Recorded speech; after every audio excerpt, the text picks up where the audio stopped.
how's it going this morning? Um, I wanted to do a quick video on one of the big problems that I see with a lot of preppers, uh, and that is what I call prepper tunnel vision. Now, and a lot of it is uh, due to the effect of doomsday preppers, the effect it has had on the prepping community as a whole and how we're perceived.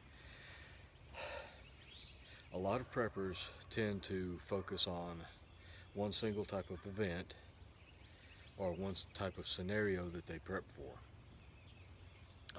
be it an EMP attack, uh, whether you're prepping for some sort of natural disaster like a mega earthquake or Yellowstone erupting, asteroids, zombies, whatever the big scenario is. Um, and while there's some benefit to doing that, it's not being realistic. You're living in a fantasy if that's how you're prepping.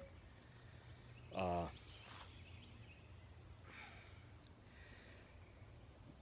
what preppers should be doing is prepping to deal without the outside resources and systems of support that we're typically used to on our daily lives. You need to be prepping for there not being food available, there not being water being supplied by the city, power being supplied by the city. If you can prep for failures of these systems,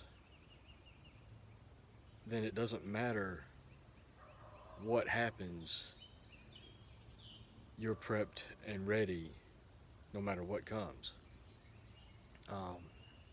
If you just prep for one scenario, let's use an EMP attack for example. Okay, yeah, I'm sure you probably got solar panels, battery backup, uh, Faraday cages for all your equipment, radio gear, and things like that. But there's a whole range of events and situations and scenarios that will be completely overlooked. So you're going to have major holes in your preps. Um, uh, Let me go over a couple of scenarios like that. That's really common with what comes up when people talk about prepping gold and silver.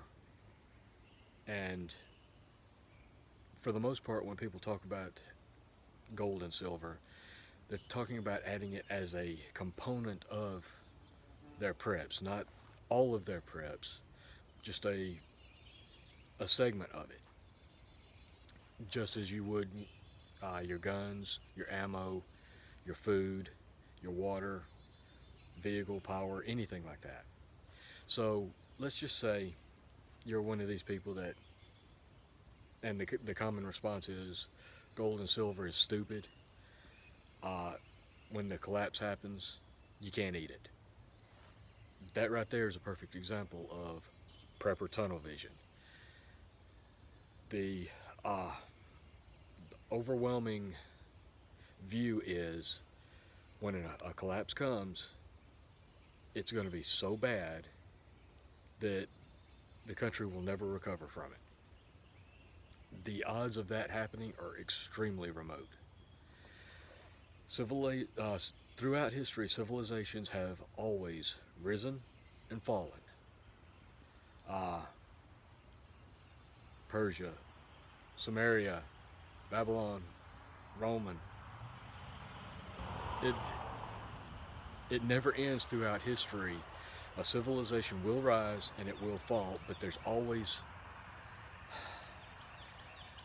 a rebuild. Maybe a new civilization, but people always move on. They always survive it, they always live through it, and they always rebuild. So, living in this fantasy that when the United States collapses, that we're going back to the Stone Ages, or to the Dark Ages, and we'll never recover, is an absolute fantasy. Um, And that's usually one of the things that comes up when people talk about gold and silver. So they'll say that it will have no value. Well, throughout history, gold and silver has always had value as a medium of exchange, as a medium of value, and as a way to barter. But be that as it may, let's just say you're one of these people that believes that gold and silver will be worthless because you can't eat it, so therefore it's worthless. Okay, well, and I could say, well, you can't eat your gun, you can't eat your batteries, your solar panels, but they can produce things for you. Gold and silver has a similar use. But I keep sidetracking. I'm sorry about that. Let's just say you're one of these types that believes gold and silver has no value. You can't eat it. Okay. You've stocked up your food. You've got a year's supply of food. You've got all the guns and all the ammo you could possibly want. You've got a way of producing power. You've got ways of producing your own food because you've got livestock, you've got a garden, you've got seeds, you've got your guns so you can hunt. Okay, let's say the United States goes through a severe economic collapse, not one that levels the entire country, but one worse than the Great Depression. You lose your job. The US dollar is, for all intents and purposes, worth about as much as the paper currency was during the Weimar Republic. You know, a wheelbarrow full might buy you a loaf of bread. Highly unlikely that that'll happen, but it is possible, so we'll go with that scenario. Okay, you've lost your job, dollar's worthless. People still own property. Businesses will still exist to a degree. To what degree is debatable. But you'll still owe your mortgage. If somebody else owns your property and you're renting or you're paying a mortgage, that company will still own your property and they'll still expect payment regardless of what's happened. Okay? You can't pay them with ears of corn, you can't pay them with a basket full of beans, you can't pay them with a few freshly killed chickens, you're not going to be able to pay them with a gun, you're not going to be able to pay them with bullets. So you're not working, money is pretty much worthless at that point. That's a scenario where gold and silver could potentially hold some value and be of some use. You could potentially pay your mortgage with that.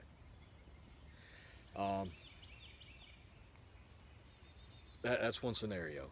I had another one in mind, but I forgot it. It's been one of those weeks, guys. But that's just an example of how limiting your view, focusing so narrowly on one situation or one idea that this is how it's going to be, this is not going to work. If you're living like that, if you're prepping like that, you're not being an actual prepper. Because you're limiting yourself so much. A prepper really needs to be open and flexible, open to all possibilities, new scenarios, new ideas.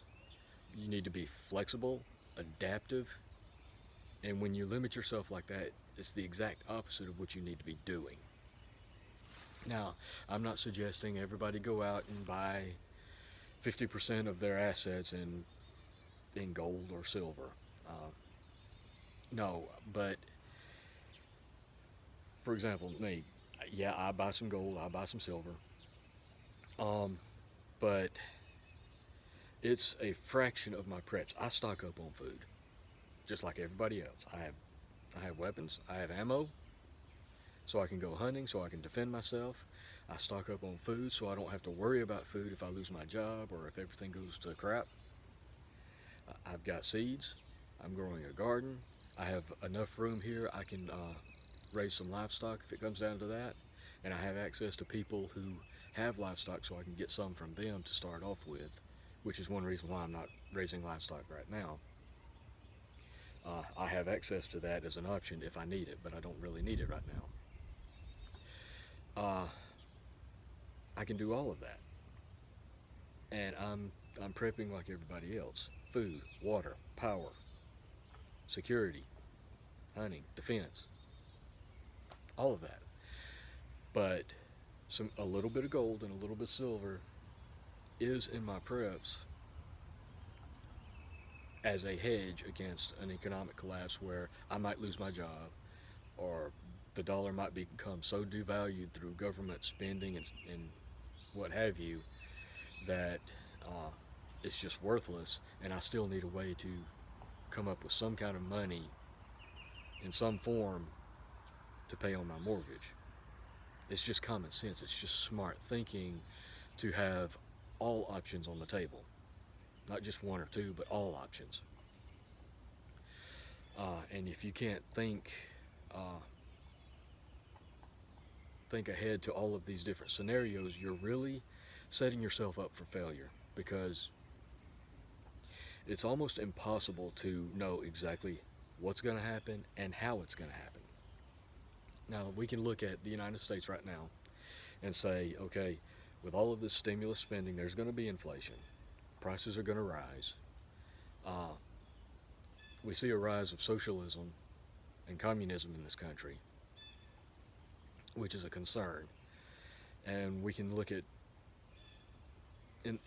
history and see how that has developed in other countries and other civilizations, and the effect it's had on them. Now, it's always been a little bit different, but for the most part, things tend to progress in similar fashions.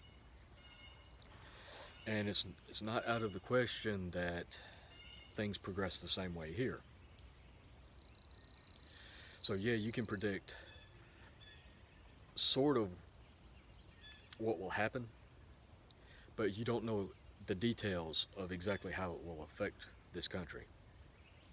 Uh, we might have a devalued dollar and